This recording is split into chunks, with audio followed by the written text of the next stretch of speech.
السماوات وما في الأرض وإن تبدوا ما في أنفسكم أو تخفوه يحاسبكم به الله فيغفر لمن يشاء ويعذب من يشاء والله على كل شيء قدير. آمن الرسول بما أنزل إليه من ربه والمؤمنون كل آمن بالله وملائكته وكتبه ورسله لا نفرق بين أحد من رسله وقالوا سمعنا وأطعنا غفرانك ربنا وإليك المصير. لا يكلف الله نفسا إلا وسعها لها ما كسبت وعليها ما اكتسبت ربنا لا تؤاخذنا إن نسينا أو أخطأنا ربنا ولا تحمل علينا إسرا كما حملته على الذين من قبلنا ربنا ولا تحملنا ما لا طاقة لنا به واعف عنا واغفر لنا وارحمنا أنت مولانا فانصرنا على القوم الكافرين. صدق الله العظيم. marka hore culimaa udiinka salaadiinta qurba jooga wasiirka beeraha agaasimayaasha gudoomiyaha gobolka gudoomiyaasha degmooyinka dhammaan xubnaha dawladda ee kala duwan marti sharafta qiimaha badan ee salaadiinta iyo magaranaysa cusub ee maanta timiday beelaha gadabuursi iyo cid kasta oo beelaheena awdal iyo seel ka tirsan iyo bariya galbeedba waxaan leeyahay assalaamu calaykum waraxmatullaahi wabarakaatuh. marka labaad ilaahay baa mahad leh isku keenay xafladan qiimaha iyo qaayaha badan ee shirka barakaale ee xeego ka bilaabmay axaddii hore oo bishu ahayd 17 ilaahay baa mahad leh isku keenay intii sii fadhiday iyo inta cusub ee lagu marti qaadayba ilaahay inagu kulmiyay baa mahad leh mahad dhammaanteed isagaan u celinaynaa. ma badinayo waynu badannahay ma badinayo hadalka waxaan leeyahay war kooban baan bixinayaa warbixin kooban baan bixinayaa. marka hore waad ogeydeen walaalayaal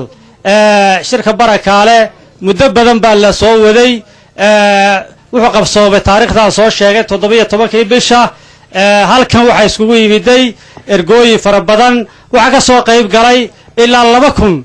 oo xubnood dad ka badan dabadeed waxa la saaray 120 ergey iyo 50 goob jooge iyo culimaa udiinkii oo dheer iyo dhalinyaradii ilaa 400 oo xubnood ba haray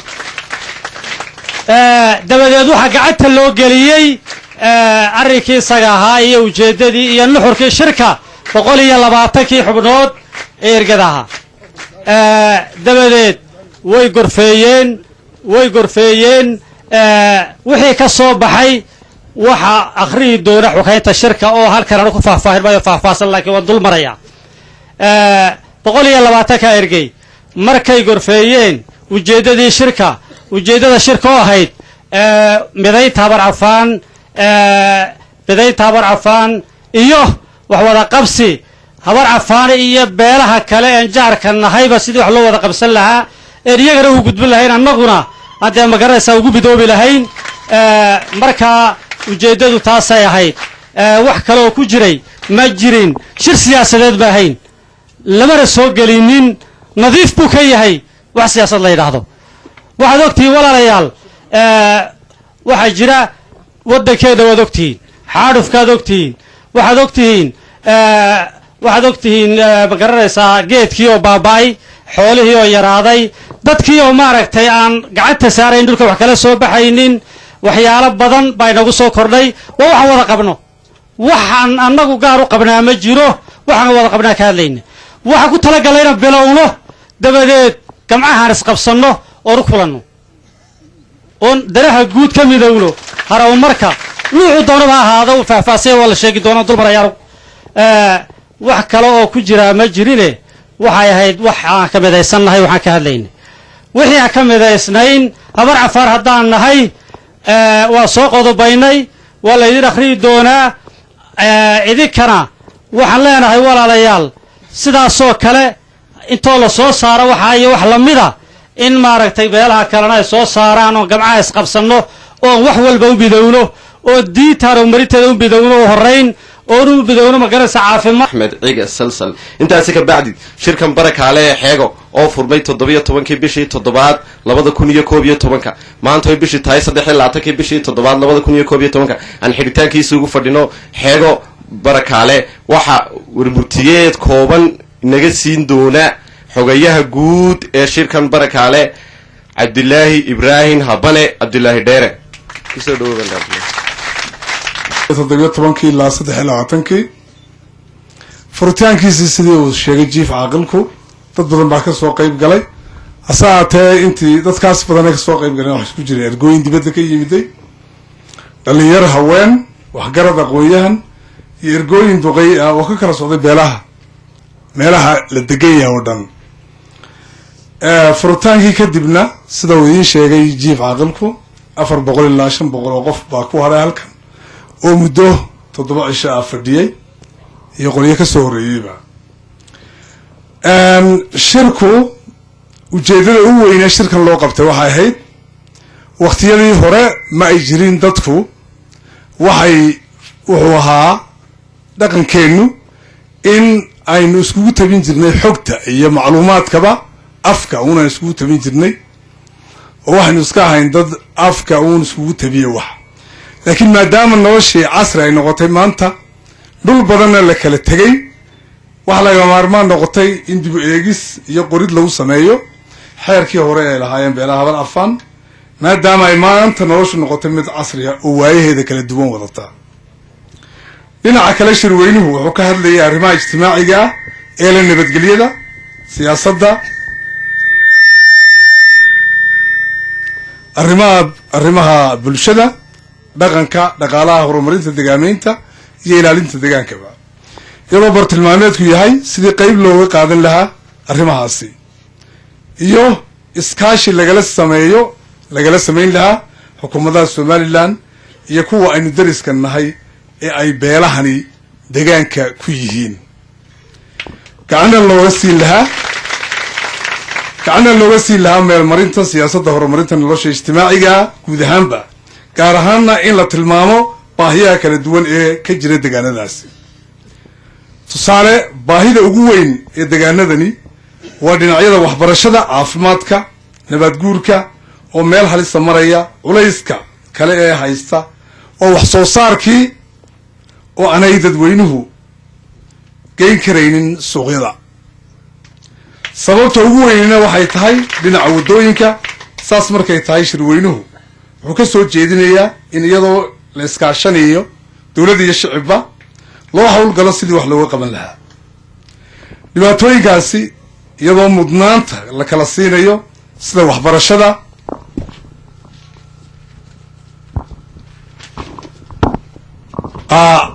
waxbarashada horumarinteeda caafimaadka wax soo saarka iyo sidii loogu heli lahaa jidad ay suuqyada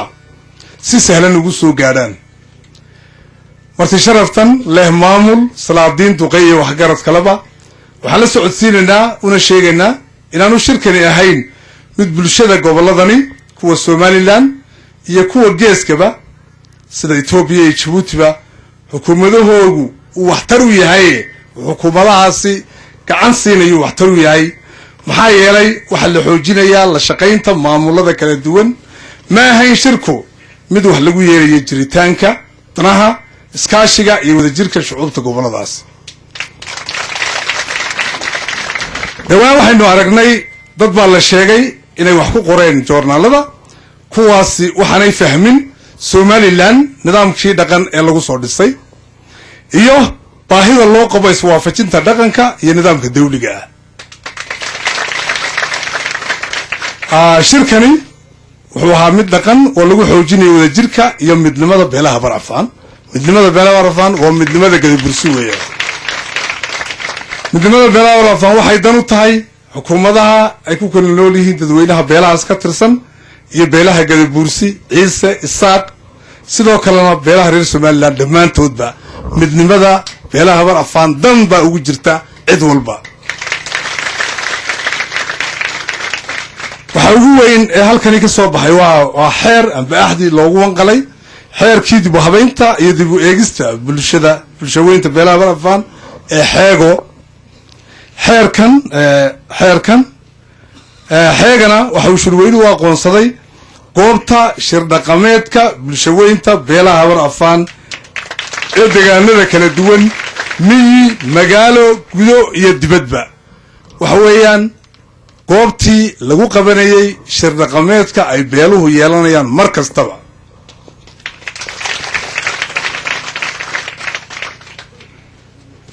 mabaadi'da guud ee xeerkani waxaa ka mid ah oo diiradda saaraya arrimaha unkidda nidaam iyo kala dambayn dhab ah oo ay yeeshaan bulshada beelaha habar afaan kuna dhisan wadatashi isqancin iyo guurti kala shaqaysa hoggaanka guud oo lagu maareeyo danaha guud ee beelaha habar afaan in la horseedo la dagaalanka dhaqan xumada da'yartana loo fududeeyo isguursiga iyo in la helo bulsho ku dhaqmaysa qiyamka diiniga ah iyo dhaqanka suuban een ka hor imanayn shareecadda iyo mabaadi'da islaamka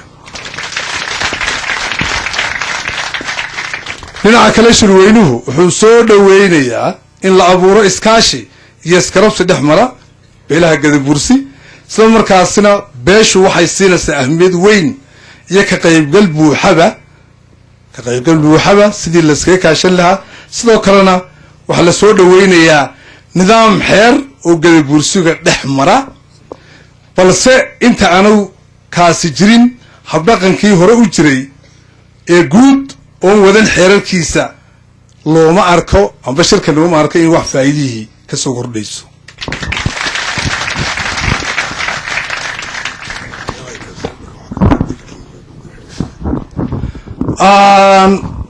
xidhiirka iyo waxwada qabsi ku dhisan sinaan cadaalad danta iyo maslaxadda guud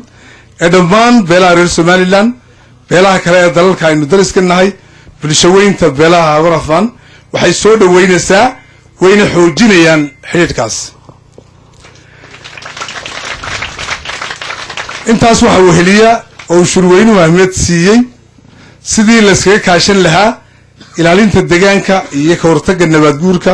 horumarinta nolosha ijtimaaciga ah qaybaheeda kala duwan isku xidhka tuulooyinka wax soo saarka iyo magaalooyinka si wax soo saarka u gaadho suuqyada ugu dambayntii bulshaweynta beelaha habar afaan ee ka socotay deegaamada kala duwan shirweynuhu halkan ugu dhammaystirmay waxay go'aansadeen ballan qaadeen inay xoojiyaan kana qayb galaan nabad ku wada noolaanshaha dadyawga madanqadani waxaana la go'aansaday in qofkii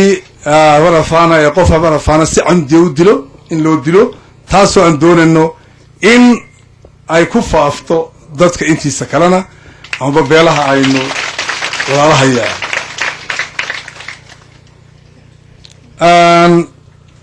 isla markaasina ay xoojiyaan ka qayb qaataan amniga iyo xasiloonida guud ahaanba gaar ahaana gobolada awdal salal gobolada kale somalilan iyo kuwa dalalka aynu dariska nahay ee ay degan yihiin beelahani maxaa yeelay salka noloshu waa nabadgelyada gabagabadii shirweynaha beelaha habar afaan wuxuu mudnaan koowaad siiyey in la soo nooleeyo dhaqankii suubanaa ee ay tolnimadu lahayd taasi oo ahayd sida ku cad mahmaada soomaaliyeed waxaynu la oran jiray waynu soo gaadhnay waa nin qaldan qabashadii iyo nin quman quweyntii maanta way isbedeshay arrintaasi waxaa laga dhigay tolnimadu nin qaldan quweyntii nin quman qabashadii taasaynu ka dhigannay arrintaasi waxa weeya shirweynuhu waxbuu iska weydiiyey waxaa la doonayaa diinta islaamku ina farasa dhaqankeennii subanaa ee diinta waafaqsanaana sidaasuu tilmaamaya marka in arrinkaasi loo rogo sidii saxda ahayd ayaa ugu waaweyn arrimaha dhaqanka ee la xoojinayay ayay ka mid tahay arrintaasi soo cajiibay kasoo qaybgalka xidhitaanka shirweynahani waxaan ka codsanaynaa in lagu shaqeeyo mahmaada soomaalida iyo ayna faraysa iyo xadiiskii nabigeena salaatu wasalaamu calaykum salaatullah guud beelaha habar afaan guurtii la shaqaysa oo 36 qofan oo xoghayana yeelanaysana halkaa isagana lagu adabtkareeyey in shirweyne 3 sano oo mar la iskugu yimaado oo dibeegis lagu sameeyo wixii qabsoomay iyo waxaan qabsoomin oo go'aamada shirka ka soo baxay way ka mid tahay waana kuwa xaggan ka soo jeeda dhinacan ka soo jeeda odayaashu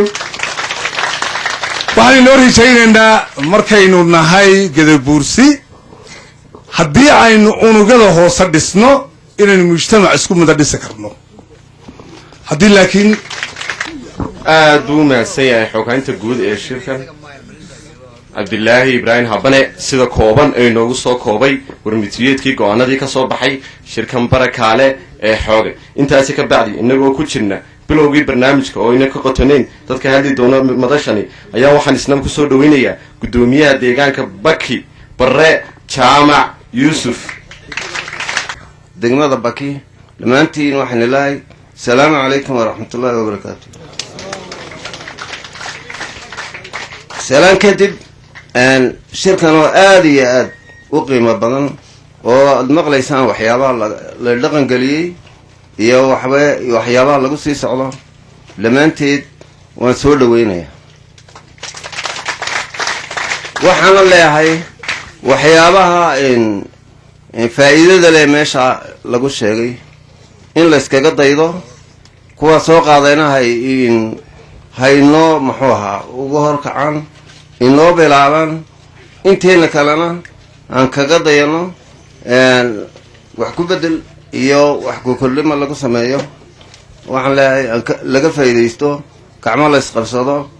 gobol ahaan degmo ahaan somaliland dhammaanteedba waxaan leeyahay tilmaamaha fiican aan ka qaadano aan ka faa'iidaysanaan leeyahay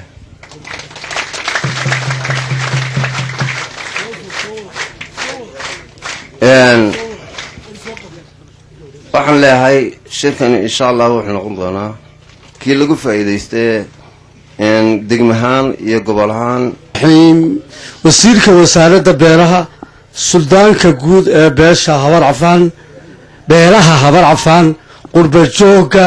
salaadiinta kale ee ka soo qayb gashay shirkan ergada joogta goobta xildhibaanada uu ka mid yahay suleex madar xoosh agaasimeyaasha guud uu ka joogo salaan dhammaan waxaan nagu salaamayaa salaanta islaamka assalaamu calaykum waraxmatullahi wabarakaatu salaan kadib shirkan barakaale waxaan u arkaa shir qaaliya oo maaragtay lagu dayan karo waxyaalaha go-aanada uu soo saaray oo xogayaha shirku halkan ka akhriyayey waa waxyaabo aada u faa'iido badan kelmadda ugu qaalisan waxa weeye nin qadan qabashadii nin qumanna quweyntii waa runtii weeyaan xogayuu sida uu sheegay ninka qaldan baa maanta la taageeraa haddiise soomaalidu ay garato ninka qaldan inay qabato ninka qumanna ay quweyso dibinama timaadeen waa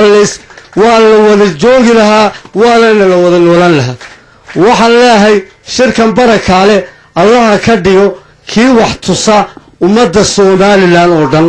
ee lagaga daydo hadday dadku wax ka bedelayaan oo qodobada ay soo saareen wax ka saari karaan oo wax dhacaa bini-aadanku waa kala duwan yahay laakiin waxaan u arkaa shir qaaliya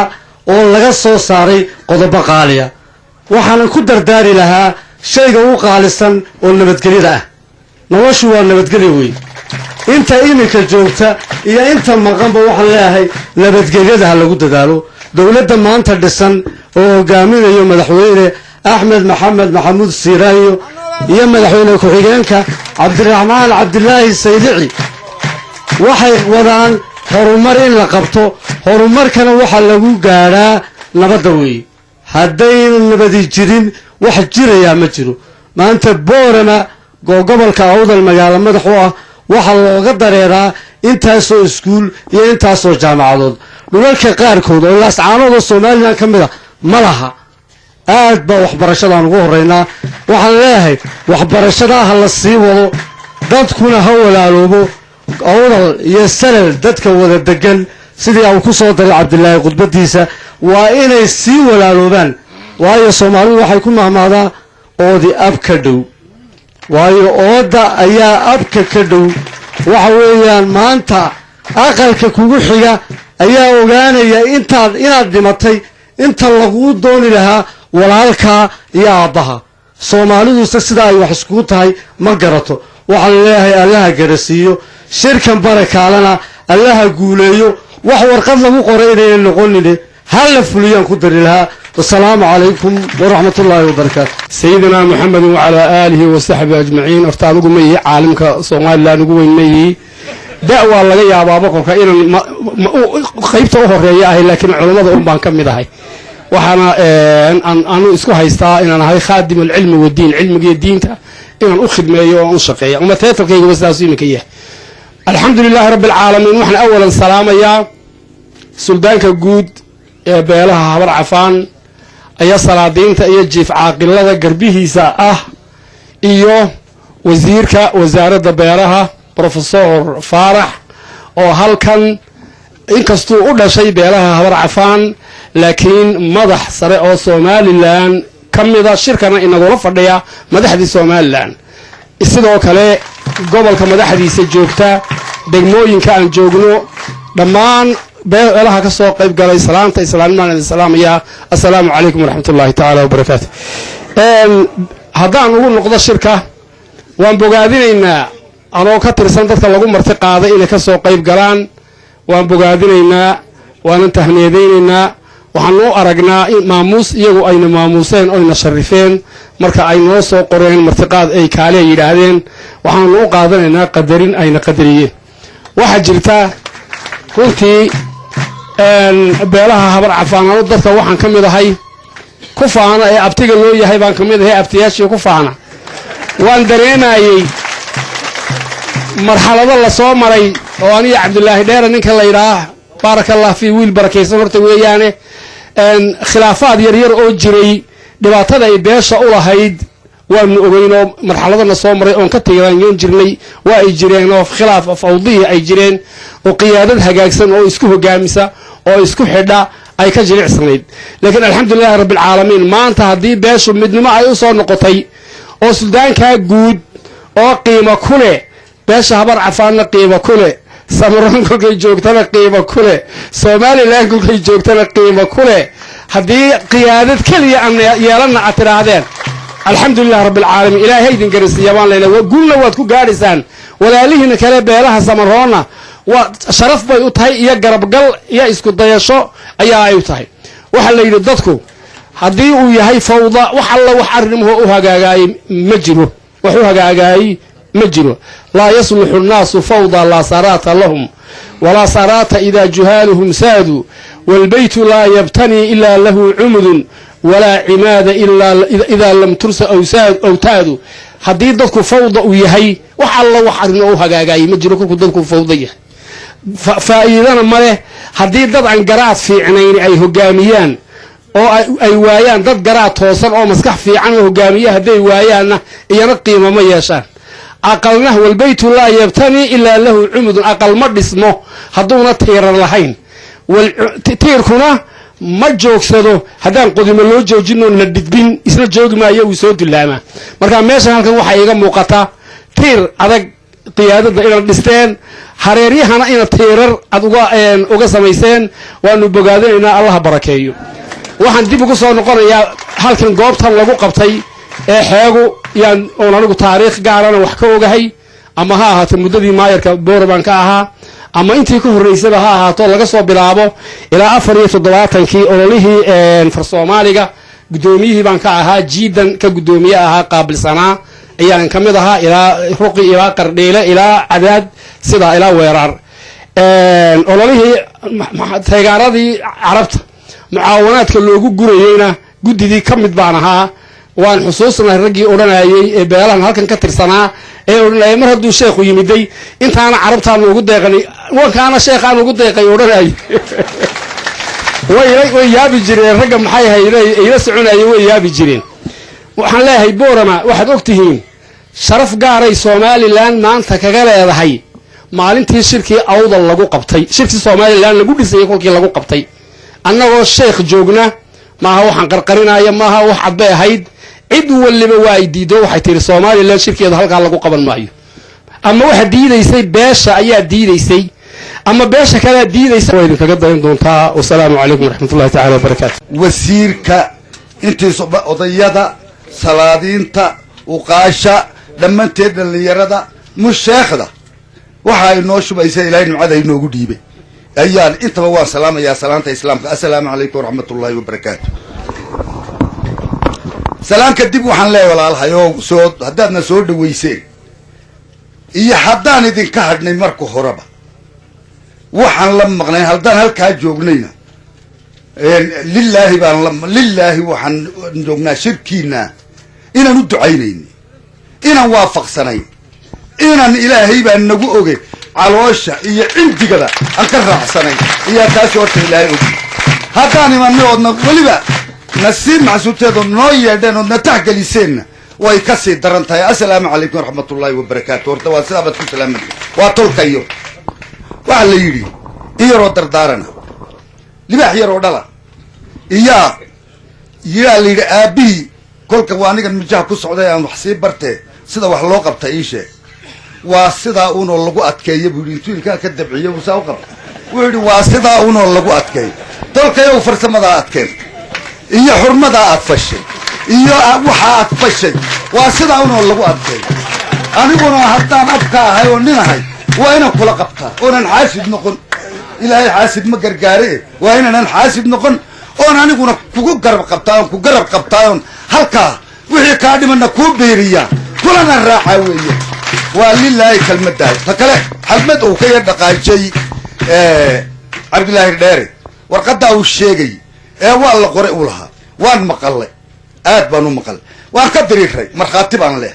war maxaa 17 ayaamood dharaarta good sulaaq la raqaynayay aniga ila soo doontuu yidhi waar shir uu jiray une dharaarta walaalaheen shirayeen maxaad hadalka ula daytano waan islaynay ragga magaca iyagoo been qoraalana way ku daray inin walba ilaahiisii baan waar annagu farxad baan ku jirraa aad baan inigu farxayna aad baan inta ilaahay la farxay in la eg iyaan igu farxayna wax alla waxaa aad keentayna maqsuud waxaan ka nahay maqsuud baan ka nahay soo dhawaada midig iyo malaba ku soo dhawaada wax alla wixii dadka ka qaati tahay waa sidaa intaa horta waa sidaa waana iga lilaahi aniga laba af mali siyaasi mayi ninkaa labada docood la mayi dhanka afkaygu dhanku u jeestun buu ilaah ogi dhanbuu u jeestaan dhankaan ba aniga ilaahay igu ogyahay intoon afka kuu macaaneeyey haddana uur daban ma idhaha anu ilaa waana manaafiq baan qabaa anu ninkaas tolkayow soo dhawow gamco furan ku soo dhawow qalbi furan ku soo dhawow wanaag ku soo dhawow wax alla waxaa halkaa laga akhriyayana siduu yahay baan duuduub ugu qaadanay waana wada danteenna waa wada danteenna taabuun hamoodine waa wada danteenna oo waad jidaysay waanan yeelaynaa oo waad jidaysay waanan yeelaynaa oo ka dib uga noqoni mayno aad biyo aad baad ugu fiicantay waxaa jira hadallo wax doonayso oo wax ku yar jideeyo unad weydo oo wax kaa la jideeyo una tiraad waddada lagu baneeyey raacdaa ma jirtee haddaad waad naga waaweynti curadada iyadii baa tii curadada intay niga hadhayn baan unu curad wa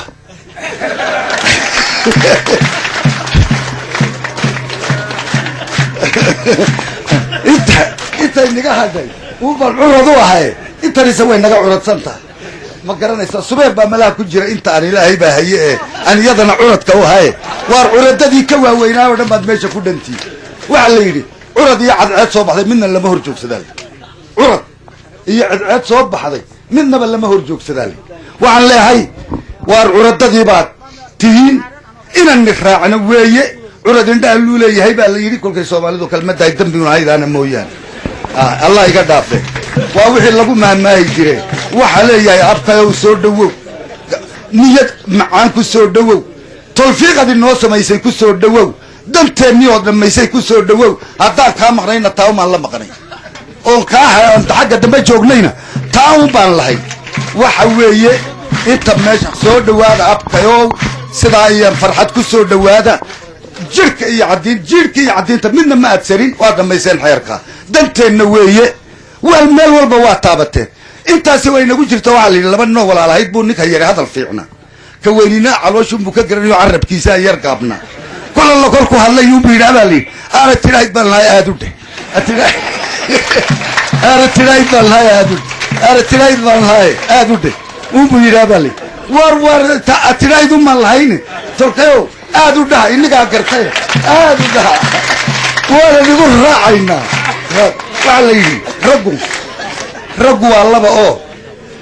أرنكين يقبل ويان بل هدو نك أرنكين وأقبل ويعبوه مسعودا أقبل بان كان ينايو وبقول يكون تمالي أقبل كان بكتيس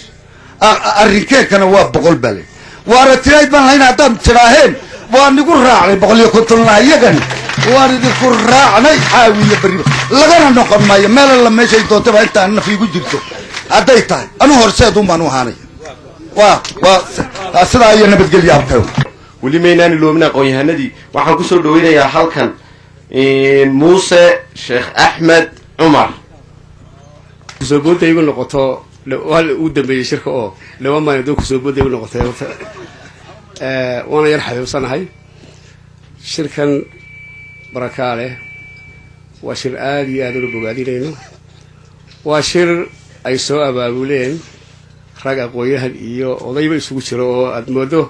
waliba rag waaweyn oo ragii international conference qaban jiray ay hoosta ugu jiraan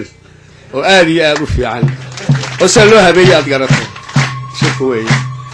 marka baxayda waxa weeyaan wixii halkaa laga hadlay sidii intii hore bay ilaaheen waa arrimo aynu u baahnay guud ahaan ba wada baahnaynba oo wax inoo horseeda uun ama inoogu yeedha uun loo baahnaa oo cid kasta oo gadabuus ka mid ahi maxay ahayd ay u baahnayd markaa waxaan rajaynayaa inaan qodobada halkaa ka soo baxay dhinac walba taabanayay dhinaca maxay ahayd deegaanka dhinaca waxbarashada aan aad iyo aad si aan u hirgelin lahayn uun aynu muxuu ahayd kula dadaalo micnaheegu ma aha halkan qola uunbaa ku qabsatay uu ka weyn yahay waa intii kalena way ku daba jirtaa wixii maanta sidaa tukaale u yidhi aad noo horseedeen aad noo bilowdeen unbaa kuwa kalena ay ku raacayaan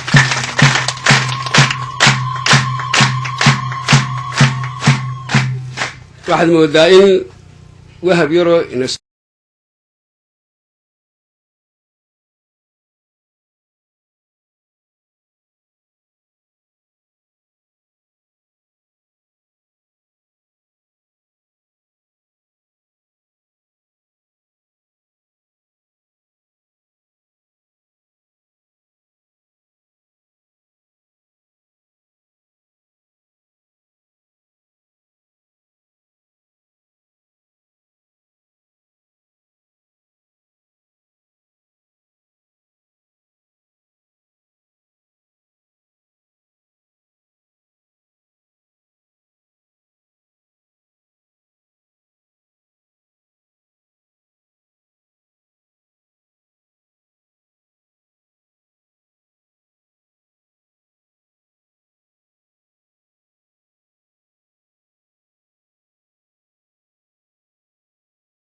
ee 12 beelood ee habar cafaan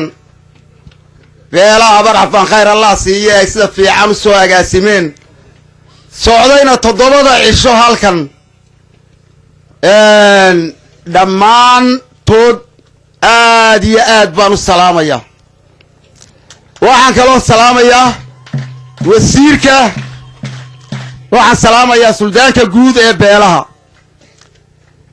suldaan cabdiraxmaan jaamac dhawal waxaan salaamayaa caaqiliinta tirada badan leh horta si aad ogtiinba waxaa halkaa joogi waxay u badan yihiin beelaha caaqiliintii iyo mutacalimiintii bay u badan yihiin reerka caaqiliintii reerka weeyaan waxa intani joogtahay markaa dhammaantoodna caaqiliinta waa salaamayaa ilaa cabdi axmed cige ilaa maxaan ku idhiyey 36 xubnooday iska maxaan ku idhiyay usoo magacaabeenba ilaahay khayra siiye waxaan kaloo salaamayaa badhasaab ku-xigeenka gobolka awdal wasiirka beeraha qolada warfaafinta dhammaantoodba waan salaamayaa sheekh albeledka sheekh cabdillaahi sheekh cali jawhar khayr allah siiyo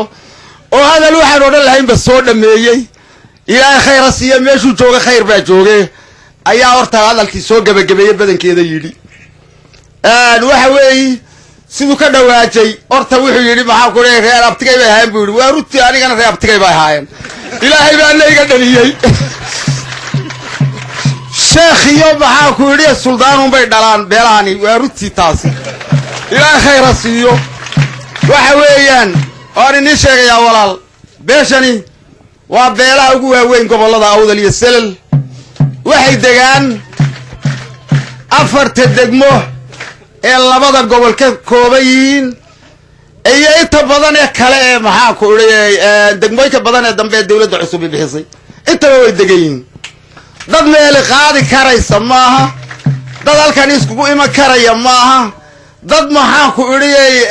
ayaama iyo bila meel iskugu iman karaya maaha waa dad aad iyo aad u badan kuna badan dalka maxaan ku idhiyay jamhuuriyadda Soomaaliland iyo Djibouti ba sidaa darteed waxaan khayrka badan lay soo sameeyeen ee u soo fadhiyeen maxaan ku idhiyay usbuuca maantana soo gabagabeynayaan magaciisana loogu magac daray shirkan barakaale barakadii way ka muuqataa horta waan arkaynaa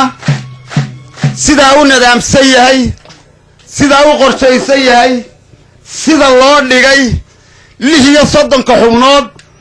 een annaguna ku taamilo qoodan doonaa waa kuwa xadhiga dhinaca ka xiga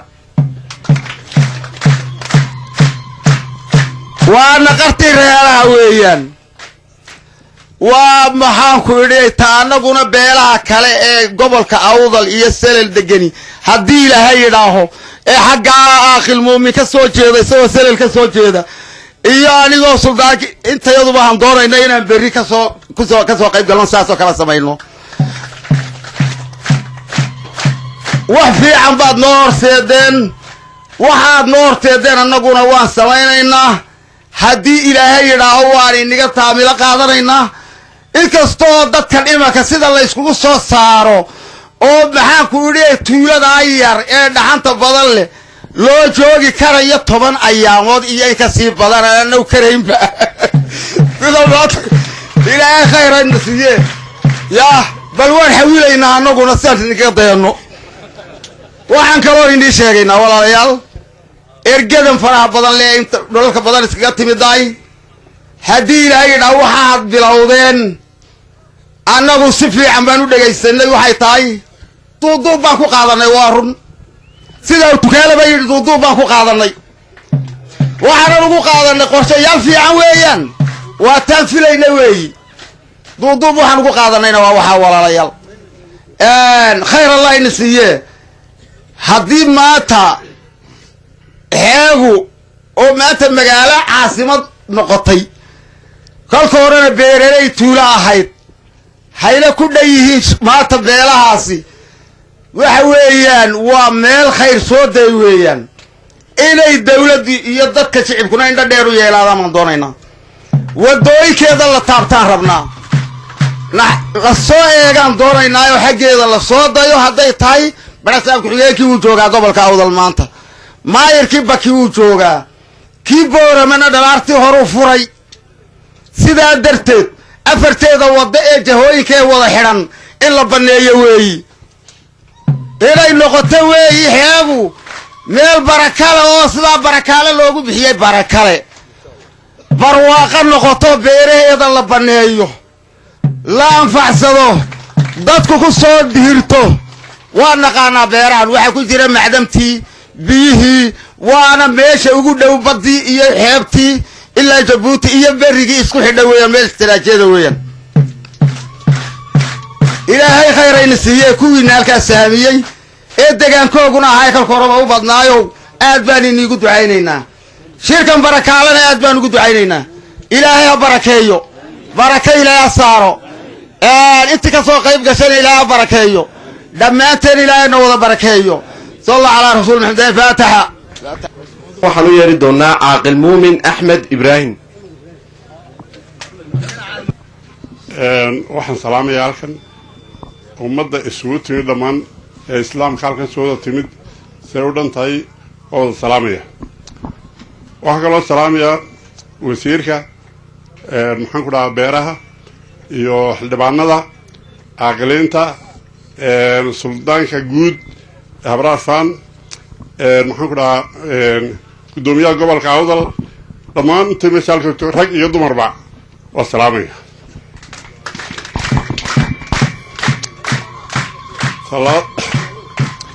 talabaad sida wanaagsan ee quruxda badan leh ee shirkan loo soo agaasimay aada iyo aad ayaan maaragtay ugu madnaaqayaa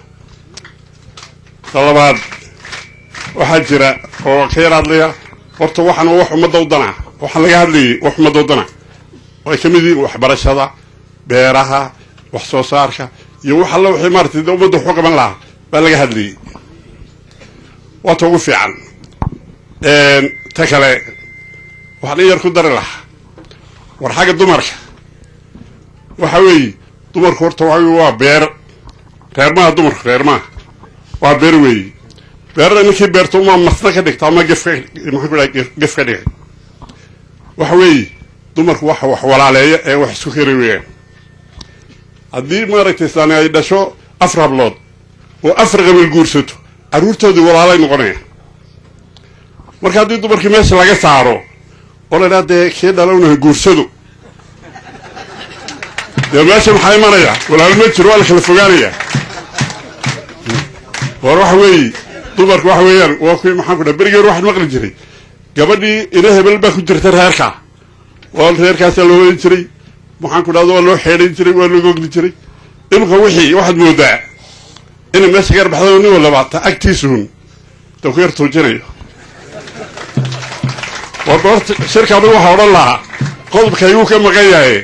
horta qodobkaa lagu soo yar daro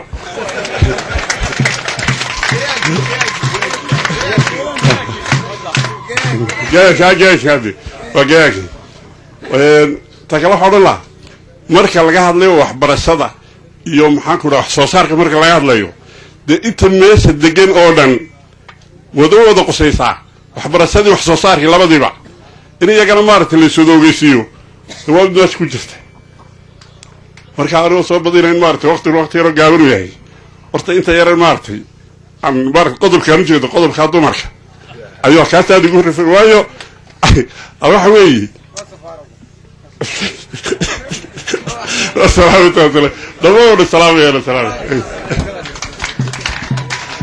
fadhida wasiirka wasaaradda beeraha professor faarax cilmi geedoole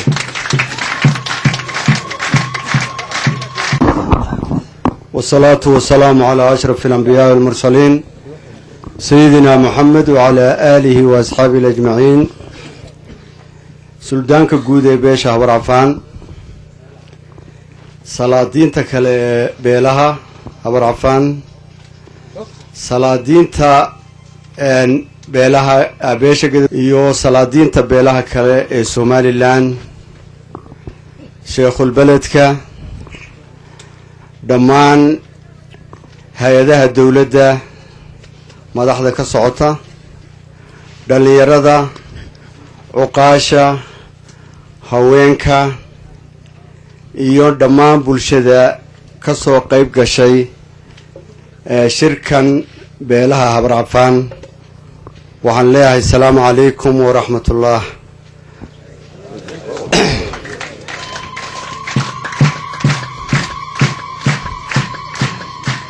salaan ka bacdi shirkan barakaale ee xeego oo la iskaga yimiday gobolladan geeska ay ka mid tahay Jabuuti iyo Ethiopia, Somaliland iyo wadamada kale dibadda sida wadamada Carabta iyo Europe iyo America, Australia la iskaga yimiday. waxa weeye waa shir ahmiyadiisa wata, waana shir ka duwan inta badan shirarka lagu qabto Somaliland, waayo qodobada lagaga hadlayay waxa weeye waa qodobo horumar ah xagga horumarinta ku saabsan, halka shirarka ugu badan ee Somaliland lagu qabtay yihiin kuwa lagaga hadlo siyaasadda lana qabto waqtiyada doorashooyinkii ay soo dhow yihiin iyo tartamada. waa shir lagu dayan karo ummadda reer Somaliland ay ku dayan karto, maadaama uu ka hadlayo sidii loo horumarin lahaa deegaanka, waxbarashada, caafimaadka, nabadgelyada, waxa weeyaan iyo isku xidhnaanta beelaha iskarab degan ee reer Somaliland horumarkooda lagaga hadlayo.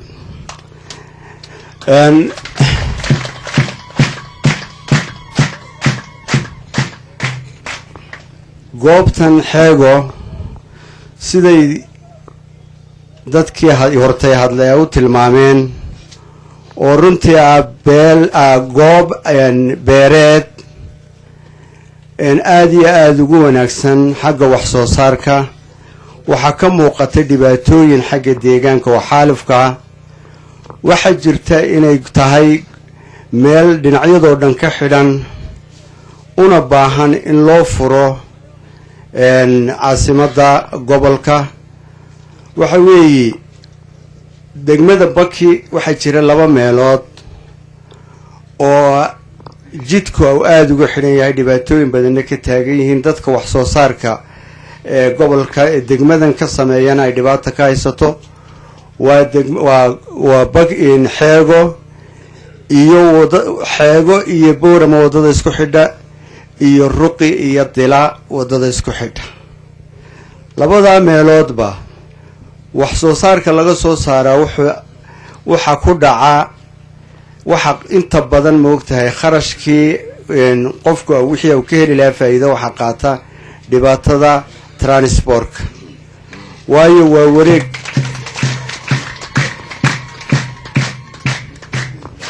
wareeg aada u dheer bay labada meeloodba ay qaataan. maadaama shirka ujeedadiisu ay tahay sidii deegaanka loo horumarin lahaa, waa in lagu dadaalo sidii labadaa wadaba loo furi lahaa. waxa weeye labadaa waddo haddii la furo, goobtani waxay noqonaysaa goob horumar samaysa xagga nolosha. xagga iskuullada iyo caafimaadka ma jiraan iskuul u dhexeeya iskuulkan iyo Abase, mana jiro iskuulkan iyo Weeraar iskuul u dhexeeya. caafimaadkuna waa sidoo kale. dowladdana waxaan la socodsiinaynaa inay goobtani u baahan tahay in wax laga qabto xagga caafimaadka iyo waxbarashada iyo xagga deegaanka.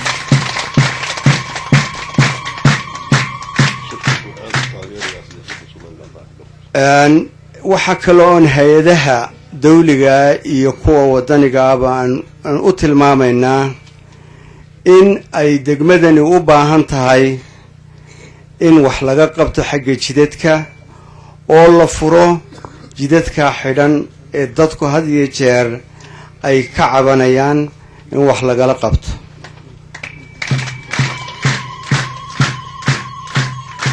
waxa weeye shirkan oo ah runtii shir aada lagu taageerayo dowladda, isla markaana maadaama ay dadku ay isku xidhnaantooda iyo horumarinta gobolka ee degmadooda ay moogtahay ujeeddada ay shirku tahay, taasi waxa weeyaan waxbay ka qabanaysaa ama horumarka waddanka mid u dana weeyaan iyo geeskaba.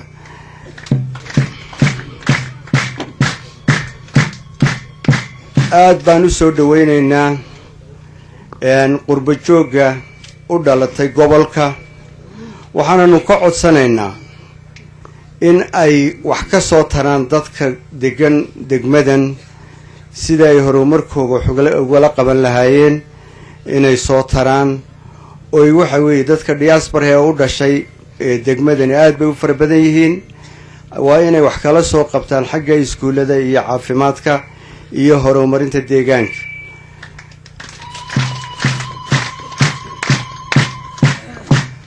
aad baan ugu mahadnaqaynaa dadkan soo abaabulay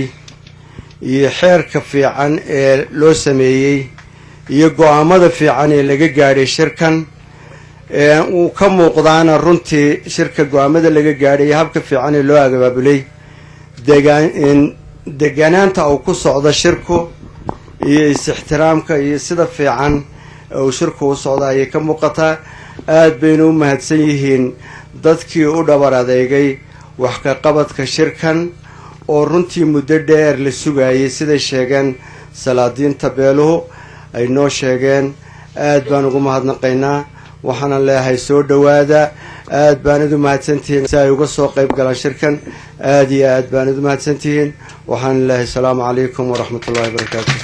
kahor intuuna inoo soo xidhin xafladda waxaa gabayar jac inooga siin doona xasan obsiye rayaale kusoo dhawo xasan. kolley waxa weeye gabayga uguma soo aan talagelin in badan inaan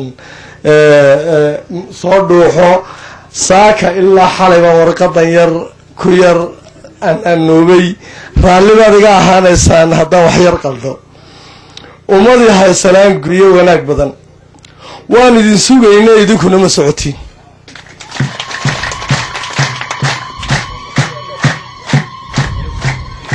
waxaan idinku sooriyeyn salka dhigay shirkaygii salka dhigay shirkeennii saaxiga la wada keen cid ku saxata lama arag sayid binu cafaan dhalay sayid binu cafaan dhalay.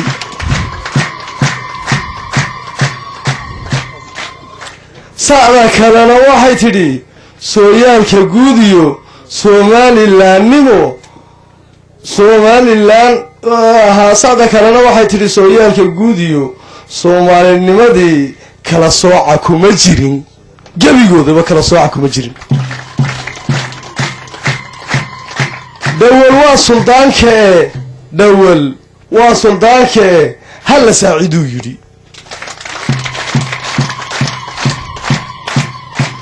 samaroon idaylkii ha loo samafaluu yidhi. waa suldaanka hadda ninka odhanayaa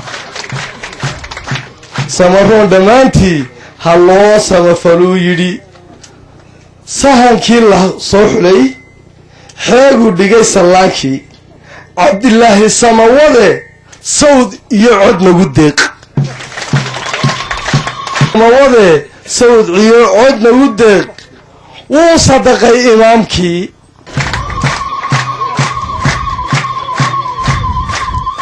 wuu sadaqay imaamkii. hayga duli waraa gabayga. saada kalena waxay tidhi saada kalena waxay tidhi guurtida la kala saar 36 laga xulay aw suldaanku maamulo 36 laga xulay aw suldaanku maamulo.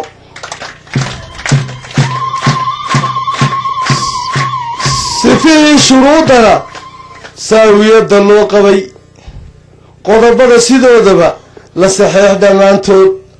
xeedhadii la soo saar xalaalkan xeedhaan ku cunnay xeedhadii la soo saar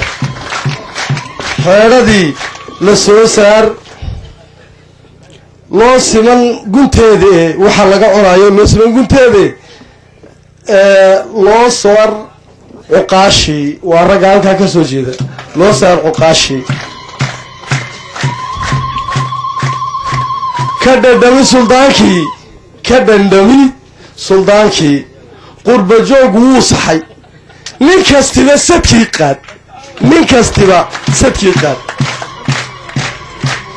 sidaa weliba sidaa nabadi dheer tahay barakaale wuu sugan barakaale noo sugan idinkuna ma seegine hambalyo ma ula socotiin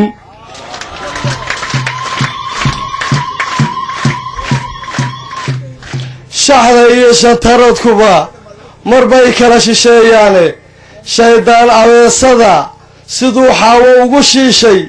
qur-aankuba ma sheegine jannada waxaa shinkaa geeyey barakaale waa shire sidaan ugu shabaaxayno waa sharaf ilaahay wadoo wuuna shaabaxaye shakiyaanu meel laba ka gelin sharaca lee maanta shakiyaanu meel laba ka gelin sharaca lee maanta shuruudaha la dhigay waxaa ku ne carruurihii iswada shiidi jiray ee sheedda ka colloobay carruurihii iswada shiidi jiray ee sheedda ka colloobay qodobada la shawro ahaa shaasha laga dhowr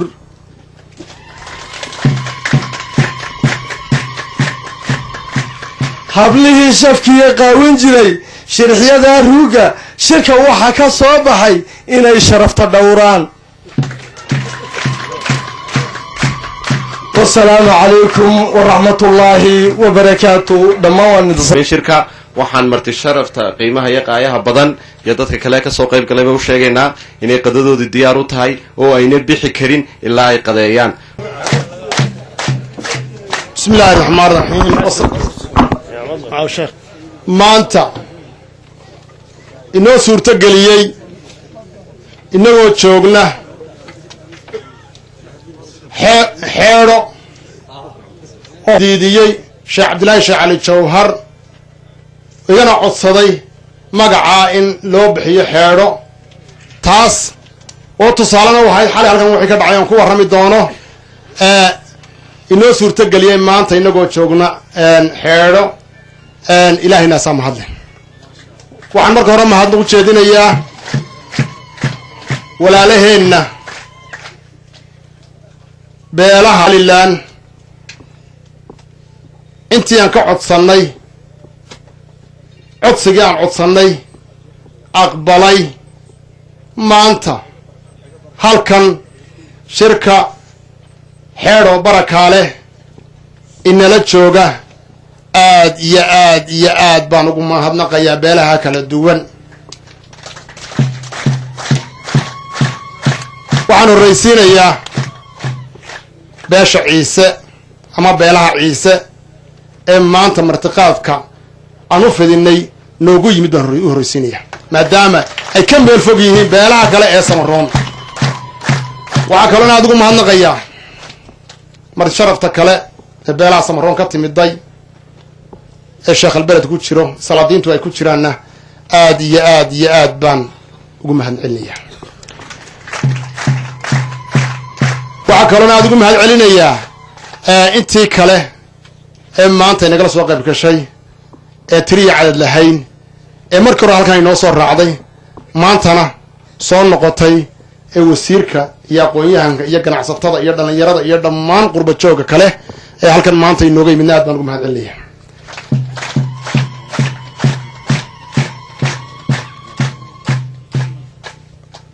waxaan mahadnaqaya kusoo gabagabeynayaa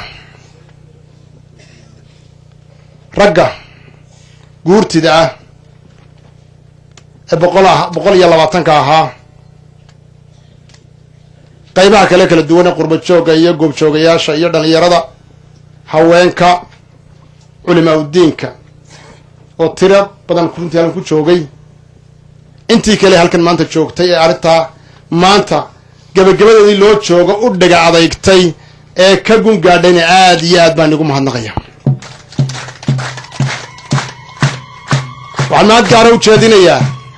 qurba joogga halkan jooga dhammaantii hadday canada ka yimaadeen iyo hadday maraykan ka yimaadeen iyo hadday yurub ka yimaadeen oon halkan magacyadooda aan la soo koobi karin oo barre caanagale ii muuqdo oo cumar ii muuqdo oo ii muuqdo shariif ismaaciil baydani meel xagga dambada fadhiisay oo ii muuqdo دميان ما تريكنا يا iyagu waxa weeye waan ku soo socdaa nimankaas ragaas dhammaan waxaan u mahadnaqayaa rugcadaadigii soo rogaal celi baan idhi soo rogaal celi ragga soo rogaal celiyey siday u kala guwan yihiin wuxuu dhammaystiray waxaan 20 jir xamilay muu dhammaystiray wuxuu qaad 8 maalmood wuxuu ku qaadisay bahal waxay muujiyeen waliba labada hore waxay muujiyeen waxaan u malaynayaa markaan daadooda gaaray inaan qaban karin ama qurbaha aan ka soo noqdo inaan qaban karin baan u malaynayaa dhagaxay aad baan ugu mahadnaqayaa bilowga iyo dhamaystirka aad dhamaystirteen waxaan runtii aad u mahadnaqayaa on qoraallo u samayn doonaa haddii aan la yidhaahdo qoladii shirgudoonku qurba joogga beelaha Habar Cafaan dhammaantood 5 qaaradood ay kala joogaan oo suurto galiyay maanta oo Bakar Boqor anaga noo dambeysay saan kaliya oo suurto galiyay maanta oo suurto galiyay qabashada shirka oo garanaysaan maanta hantida ku baxday iyo tacba ku baxay inta uu leeyahay aad iyo aad baan ugu mahadnaqayaa waxa kaloo in la weynin Djibouti iyo Boorama iyo Hargeysa oo dhaqaalaha ku baxay maanta qayb la xal ka qaadatay wixii maalintii la bilaabay ilaa maanta waxa halka ku baxayay waxa dhabarka u ritay ee bixiyay meel ay doonaan baa joogaane oo sunno ku noqotay inay bixiyaan beelaha Habar Cafaan cidii waxaysay oo sidaan u qaybinay baaha ama aqal dalolaan u qaybinay oo ka daynay reebelo inta kale reebelo inta dhammaan aad iyo aad baan ugu mahadnaqayaa halkan waana ila socdeen anaga isku jirnay qolada aan garanaysaay gudida qabanqaabada oo runtii la wada garanayo muddo badan in laga hadlayay aad iyo aad baan ugu mahadnaqaynaa chairman ka yahay Xaaji Jibriil Yunis Celaabe waa ka xaaji miisaanka shay aad iyo aad xogayaha oo ah Ibrahim Sultan gudoomiye ku xigeenka Chris Ahmed Chagni isaguna iyo dhammaan xubnaha ay hagayeen xisaabaadka colhaya oo kala hadlahay waxa weey aad iyo aad baan u mahadnaqaynaa waxa aad iyo aad aan ugu xumaayeen iyaguna in hor xaq hore dhiga ahayd dumarkii oo la xisaabin karin oo qabanqaabada ahaa oo waxaan magaranaysaay dumarka inta badan Boorama joogay ahaa oo runtii halkaa aan joogno wax walba ka qabtay ay gudoomiye ka ahayd Aamin Cilmi Fariid aad iyo aad baan ugu mahadnaq dhammaantood oo magaranaysaay qaybta speakerka aad baan ugu mahadnaq dumarka Ingiriiska waa inii hore u sheegnay waxay ku jiraan Ingiriiska waxa kale dhakaburadu kula socday gudida abaabulku ku jiray gudida abaabulka waxa weeye intaas waa mahadnaqi haddii aan u soo noqdo nuxurka haddaan nuxurka u soo noqdo halkan waxay ahayd 2 qodob is xambaarsan bay ahayd qodobka koowaad wuxuu ahaa turxaan bixinta iyo talasiinta iyo habida iyo hagaajinta iyo hagida beelaweynta beelaha Habar Cafaan bay ahayd nuxurka xambaarsanid halkan waxaan ka habeeynay waa dhaqan waan u garan weynay inaanu dhex socono qolada madax dhaqameedka waa dhaqankan ka habeeynay dhaqankan dhisayna go'aanadeeda waxa kamid ah in 36 ka oday oo aanu 37 ku ahay oo isleeg oo 12 reerba ka tirsan in iyo inta kale ee u ansixisay ee 120 inta goob joogay inta maqanba in aanu ka fogaano siyaasadda oo waxa weeye aanu banaanka ka fadhino oo reeraha horumarkooda iyo hagidooda iyo hagaajintooda aan u dhisno oo lana kala garto annaga iyo siyaasiyiinta oo habeenba halka ay alaabay u taalo ka degaya inaanu kala baxnay go'aankaygu waa loo baahan siyaasadda cid baa soo xil saaray kii doqonnimo la keena waa lagu celin kii raganimo keenana waa lagu raaci waa laga sixi doonaa inta halka markaan dhignay isku xirka beelaha reer Somaliland Gadabursi Ciise Isaaq iyo beelaha kale dariska nahay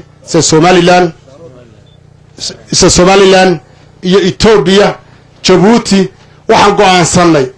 in aan xukuumadaha maanta ka jira la jaan qaadno raacno wax la qabanno waxna la qabsanno